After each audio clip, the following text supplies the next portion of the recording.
It's March 26th, 2025, and I'm sitting here in my sister's spare bedroom, pecking away at my laptop. The clock says 1:47 in the morning, but sleep ain't happening, not tonight. My hands are still shaking a little, not from fear, but from something else. Anger, maybe, or relief. Hard to tell. For years, I've let my daughter, Lisa, and her slick boyfriend, Travis, treat my place like some free motel and me like the hired help. But tonight, something in me broke, or maybe it finally pieced itself back together. Either way, I'm done taking it. It started earlier, around supper time. They've been crashing at my house again, third time this month, supposedly saving up for their own place. I made them meatloaf, mashed potatoes, the works, like always. They ate, barely said thanks, then announced they were heading out to some dive bar with their buddies. Left me with a sink full of dishes and a half-empty beer can on the counter. I sat there at my kitchen table, staring at the mess, and it hit me. This ain't right. I ain't their damn maid. So, I grabbed my laptop, yeah, the one Lisa keeps calling ancient, even though I bought it in 2022, and started making moves. First call was to my sister, Jenny. She's been telling me for years that Lisa's been playing me, using me like a walking ATM. Next, I rang up an old buddy from my factory days, Pete, who's now some hotshot at a legal firm. Then I called my credit union. Finally, I got a hold of my neighbor, Rick, who's been dabbling in real estate on the side. See, what Lisa and Travis don't know is my rundown little house, 2 bedrooms, peeling paint, creaky floors, sits on a chunk of land that's suddenly worth a pile of cash. There's a big tech company building a warehouse nearby, and developers have been sniffing around for months, leaving flyers in my mailbox. They think I'm just some dumb old guy who don't know what he's sitting on. Lisa thinks the same. She's wrong. I've never been big on getting even. Always figured life would sort itself out, that being a good dad meant letting folks step on me if they needed to. But tonight, that changed. They stumbled back in around midnight, giggling like kids, drunk as skunks. I heard them through the wall, Travis muttering about how they'd cash in on my place once I was out of the picture, Lisa laughing about how they'd sell off my old tools and that beat-up recliner I love. Then she said something about checking if my pension checks were still coming. I was in bed, pretending to sleep, but my eyes were wide open. My brain was spinning. They had no clue I was already 3 steps ahead. This morning, I got up early, made them pancakes, stacked them high with syrup, even fried some bacon. Smiled real big, told them how glad I was they were so happy together. Hugged them both, said I couldn't wait to see them at their big anniversary dinner they're planning next month. They drove off in Travis's rattling pickup, grinning like they'd won the lottery, thinking I was still the same old pushover. They don't know what's coming. Now, here I am at Jenny's place. She insisted I crash here after I told her everything. Tomorrow, I've got to sit down with Pete and his legal crew. Day after that, I'm meeting 3 real estate guys Rick hooked me up with. I've got a locksmith lined up to swap out every lock on my house next week. For the first time in years, hell, maybe ever, I ain't doubting myself. I ain't fretting about being the nice guy. I'm putting me first, and damn, it feels good. I'll keep you posted when there's more to tell, but let's just say Lisa and Travis are about to learn a hard lesson about messing with the wrong, useless old man. Oh, and guess who's been covering Lisa's car payments all this time, 'cause she said she was broke? Guess who's about to pull the plug on that? Funny how things work out. I assume you meant carry on with the first chapter, or perhaps continue with the next chapter. Since chapter 1 is already done and meets the 3,000 character mark, I'll take it as a green light to move forward with chapter 2. Here it is, keeping the same style, voice, and detail level, ready for an AI voiceover. Let me know how it lands. Chapter 2, digging in and fighting back. It's been a week since I bolted to Jenny's place, and let me tell you, it's been a wild ride. I'm still crashing in her guest room, typing this on my so-called ancient laptop at 2:33 in the morning. Jenny's been a rock, says she likes having me around, claims her place hasn't been this lively since her kids moved out. I've been cooking suppers, fixing her leaky faucet, even mowed her lawn yesterday. Old habits, I guess. Taking care of folks is what I do. But here's the thing, I'm not just playing house. I've been busy, real busy, setting traps for Lisa and Travis they won't see coming. First off, I ain't told you this yet, but back in the day, before Lisa was even a twinkle in my eye, I worked at a trucking company for nigh on 12 years. Wasn't no big shot, just loaded rigs, checked manifests, kept the wheels turning. But I learned a thing or two about paperwork, contracts, and how people try to screw you if you ain't paying attention. Kept a few pals from those days, too. Guys who owe me one for covering shifts or spotting him a 20 when they were short. Now, I'm cashing in those chips. My first move was calling up my old foreman, Carl. He's retired now, but his daughter runs a law office downtown. I laid it all out for him. How Lisa and Travis been treating my house like a crash pad. How I overheard him plotting to sell it out from under me. Carl didn't even blink. Got me a meeting with his girl, Sarah, the very next day. No waiting around. No call back in 2 weeks nonsense. Walked right in, sat down, and spilled my guts. Sarah's sharp as a tack. Looked over my house deed, my bank stuff, my will, all of it. Then she leaned back and grinned. Said Lisa had come sniffing around a couple months back, asking about guardianship and how to manage my assets if I got too old to handle things. My own daughter, trying to lawyer up behind my back. But Sarah's old man had told her about me, so she fed Lisa a line of bull and tipped me off. Problem is, I never got that call. Wanna guess why? 'Cause Lisa set up my phone years ago. Guess some voicemails just vanish into thin air. Ain't that a kicker? That was just the start. I dug into my credit union statements, stuff I usually just skim on my phone, and found a trail of crumbs. Little withdrawals here and there, $50, $100, nothing I'd catch right off. Adds up to over $6,000 in the last year, all siphoned off to Lisa's account. Then there's her car payments I've been covering. Turns out she ain't made a single one herself in 2 years. Found that out 'cause my nephew, Ginny's boy Tyler, knows his way around the internet better than I know my own toolbox. He poked around Lisa's Facebook, public as can be, 'cause she don't think I'd ever look, and there she is, posing at the beach, some casino in Atlantic City, all on my dime. Travis, though, he's a whole other beast. Tyler did some sleuthing there too. Turns out Travis has a rap sheet. Nothing huge, but a couple petty theft charges from way back, and he's been married once before. That marriage lasted 6 months. Ex-wife got the car and half his savings. Sound familiar? Tyler figures Travis is running the same playbook with Lisa, only this time I'm the mark. Makes my blood boil just thinking about it. So what did I do? First, I met with Rick, my neighbor turned real estate guy. My house ain't much to look at, but with that warehouse going up, the land's worth a mint, 4 times what I paid back in '98. Rick's eyes lit up when he saw the developer offers I'd been tossing in a drawer. But I ain't selling, not yet. Instead, I sat down with Sarah and set up a trust. Put the house in Jenny's name, legally speaking, but I get to live there till I kick the bucket. If anything happens to me, it goes to Tyler and his sister, not Lisa. Smart, right? Next, I marched to the credit union. New accounts, new passwords, set up that 2-step login thing where they text you a code. Took Lisa off everything. Emergency contact, beneficiary, the works. Added Jenny instead. Then came the big one. I cut off all the money taps. Canceled the car payments, shut down the auto transfers to Lisa's account. Even pulled the plug on her gym membership I didn't know I was still paying for. She's 28. Time to figure it out herself. Oh, and I hired a guy, some private eye Rick knows from his bowling league. Nothing fancy, just a fella who digs up dirt for a living. He's already sniffing around Travis's past, and I can't wait to hear what he finds. Meantime, I've been playing it cool with Lisa and Travis. When she texted asking why her car insurance lapsed, I said I must have messed up the online banking, and I'd fix it. Total lie. They think I'm still their clueless old man, fumbling with technology. They're in for a shock. Yesterday, Lisa called out of the blue, all sweet-like. Asked how I was, if I needed anything, said she missed me. I could hear Travis in the background, whispering something. Then she hit me with it. Needed $2,000 for moving expenses since their landlord's being a jerk. I said I'd have to dig into my savings, promised I'd help cause that's what dads do. She bought it hook, line, and sinker. This morning, I sent her a wire transfer, $10, with a note that says, good luck with the move. That was 3 hours ago. My phone's been lighting up ever since. First confusion, then whining, now straight up yelling. I ain't answered yet. Let him stew. Tomorrow's the real test. I invited him over for supper at my place, said I've got big news to share. They probably think I'm moving to a trailer park or something. But I've got a few extra guests coming. Jenny, Tyler, Rick, and a little surprise I ain't spilling yet. I'm cooking my famous chili, setting the table nice, even stuck a cheap security camera in the living room to catch it all. For once, I ain't dreading the fight. I'm itching for it. They've walked all over me too long, but tomorrow, they're gonna meet the new me. The guy who's done being their doormat. I'll let you know how it goes. It's April 2nd, 2025, and I'm back in my own house now, sitting in my kitchen at 11:12 at night. The place feels different, like it's mine again, not just some pit stop for Lisa and Travis. I moved back yesterday after crashing at Jenny's for a week. Changed the locks myself. Rick lent me his drill and stuck a little security camera above the front door. Tonight's the night I've been building up to. Supper's in an hour, and I've got everything ready. Chili simmering on the stove, cornbread's in the oven, and the table's set with my good plates, the ones my wife, Carol, bought back when we were newlyweds. If I'm gonna drop a bomb on Lisa and Travis, I wanted to smell good while I do it. Jenny and Tyler got here early to help out. Jenny's fussing over the napkins, folding them into little triangles like we're at some fancy restaurant.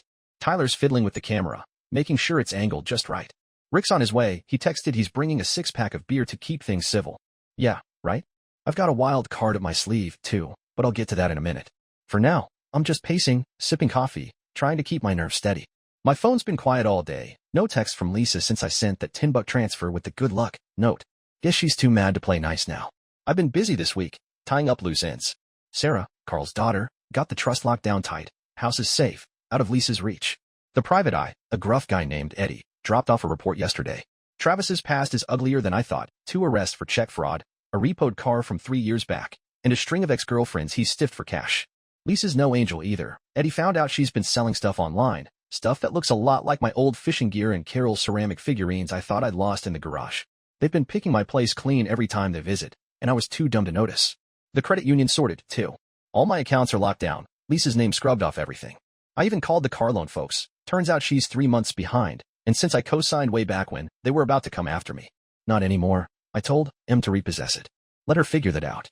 Eddie dug up one more gem. Travis's got a warrant out in Ohio for skipping a court date on some old debt. Ain't that a peach? I'm holding the card close for now. Supper's the main event, though. I told Lisa and Travis to come at 6 o'clock, said I had big news about my plans. They probably think I'm selling the house or moving into one of those senior apartments with bingo nights. Let him think that.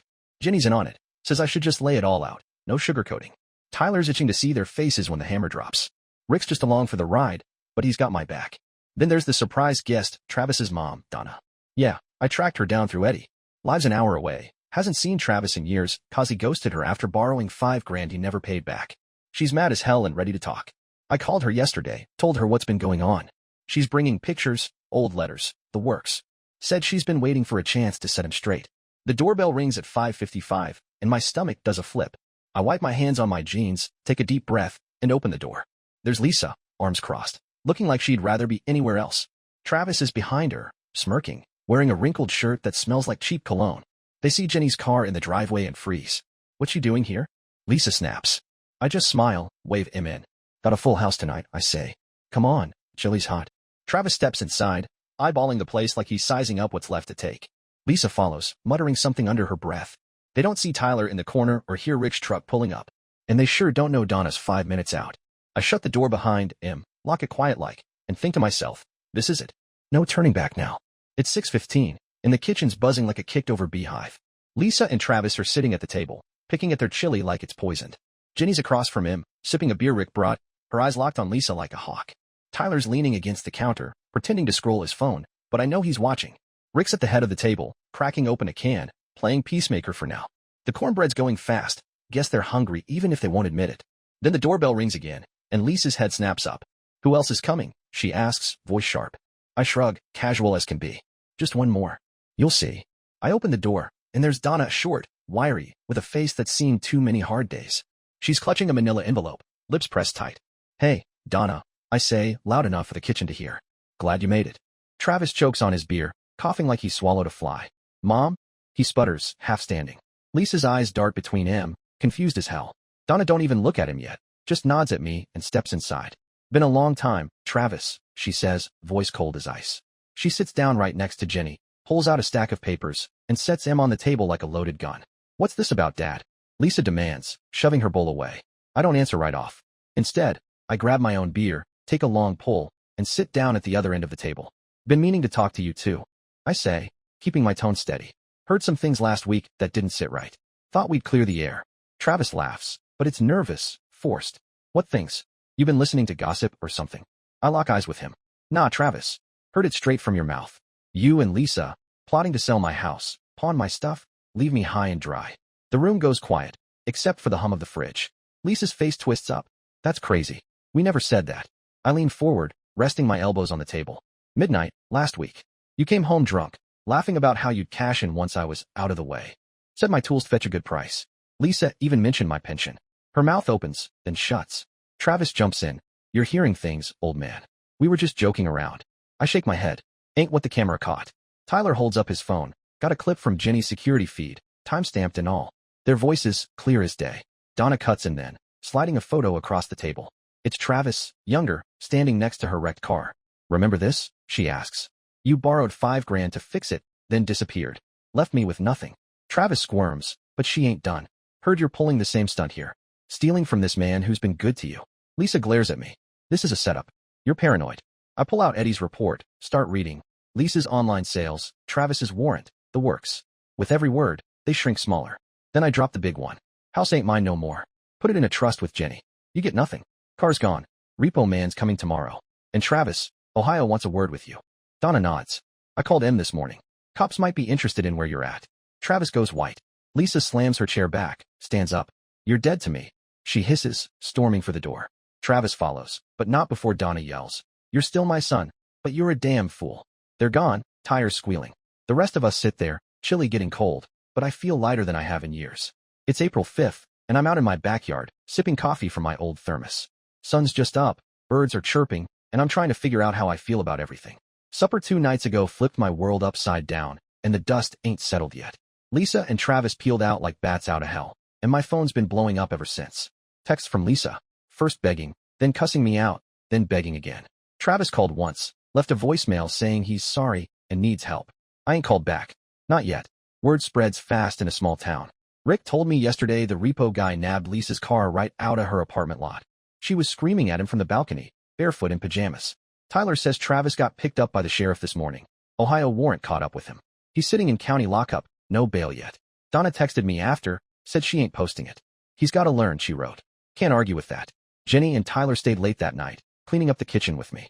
We didn't say much, just scrubbed pots and stacked plates. Rick cracked a few jokes about Travis's face when Donna walked in, but mostly we were quiet. After they left, I sat in my recliner till 2 o'clock in the morning, staring at the wall. Didn't feel like a win, exactly, but it didn't feel like losing neither. More like I'd finally stood up straight after years of bending over. Today, I got a call from Sarah. Trust is airtight. Lisa can't touch the house, even if she tries some legal stunt. Rick's got a developer coming next week to talk numbers, but I ain't selling yet.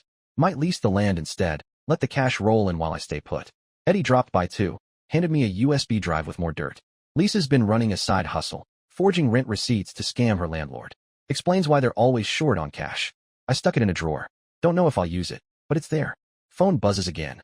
Lisa this time, asking if I'll loan her $500 for rent. Says she's sorry, swears she'll change. I text back 2 words. Not happening. She fires off a string of nasty replies, calls me selfish, says I ruined her life. I turn the phone off, head back outside. The air's crisp, smells like spring. I'm thinking about planting some tomatoes this year Carol used to love and fresh off the vine. Maybe it's time I did something for me. It's April 10th, and I'm in my garage, sorting through old boxes. Found some of Carol's recipe cards today. Her handwriting still gets me every time. Been a week since the supper showdown, and things are shifting fast. Travis is still in jail, court dates next month, and Donna says she ain't bailing him out. Lisa's gone quiet, no texts, no calls. Tyler checked her Facebook. She's posted some vague stuff about toxic family and starting over, but nothing else. Guess she's licking her wounds somewhere. I heard from the neighbors she got evicted yesterday. Landlord finally caught on to her fake receipts, and with the car gone, she's got nothing to her name. Rick saw her lugging trash bags to a beat-up sedan. Some friends, probably. Part of me feels bad. She's still my kid, the little girl who used to ride on my shoulders at the county fair. But then I remember her laughing about selling my stuff, and that part shuts up quick. Jenny's been over every day, checking on me. Says I ought to cut Lisa off for good, block her number, let her sink or swim. Tyler thinks I should give her a shot to make it right, but only if she proves it. Rick just shrugs, says she'll come crawling back when she's desperate. I ain't decided yet. Today, though, something happened. Lisa showed up, pulled into the driveway in that sedan, looking like she hadn't slept in days. Hair's a mess, eyes puffy, wearing a hoodie I gave her years ago. She didn't bang on the door or yell, just sat in the car for 10 minutes, staring at the house. I watched from the window, heart thumping. Finally, she got out, walked up slow, and knocked. Dad, she said, voice small. Can we talk? I didn't open the door right off. Stood there, thinking. Then I unlocked it, stepped out onto the porch. What do you want, Lisa? She started crying, not loud, just tears rolling down. Said she's sorry, said Travis dragged her into it. Said she's got nowhere to go. Asked if she could stay here, just for a bit. I looked at her, really looked. Saw the kid I raised, but also the woman who stabbed me in the back. You can't stay, I said, firm but not mean. You made your bed. Sleep in it. She nodded, like she expected it, then asked for $50 for gas. I almost laughed. No more handouts, I told her. Figure it out. She turned, walked back to the car, and drove off. I went inside, locked the door, and felt something settle in me. Not joy, not sadness, just quiet. It's April 20th, and I'm sitting on my porch swing, coffee in hand, watching the sun dip low. 3 weeks since I snapped, and I'm still here, house still standing, me still breathing. Travis got shipped off to Ohio yesterday. Court gave him 6 months for the warrant, plus fines he'll never pay. Donna called to tell me, said she's washing her hands of him. Lisa's a ghost, last I heard. She's crashing with some friend in the next county, working odd jobs. She texted once, a simple, I'm okay, and that's it. I didn't reply. The developer came by today, offered me a lease deal on the land. $50,000 a year, and I keep the house. Signed the papers this afternoon, shook the guy's hand. First check's coming next month. I'm thinking about fixing up the place, new paint, maybe a deck out back. Planted those tomatoes yesterday, 2 ground soft, sky's clear. Feels good to put my hands in the dirt again. Jenny and Tyler came over for supper tonight, grilled burgers, sat out here till dark. They're proud of me, say I'm tougher than I look. Rick stopped by with a beer, told me Lisa's been asking around town about me.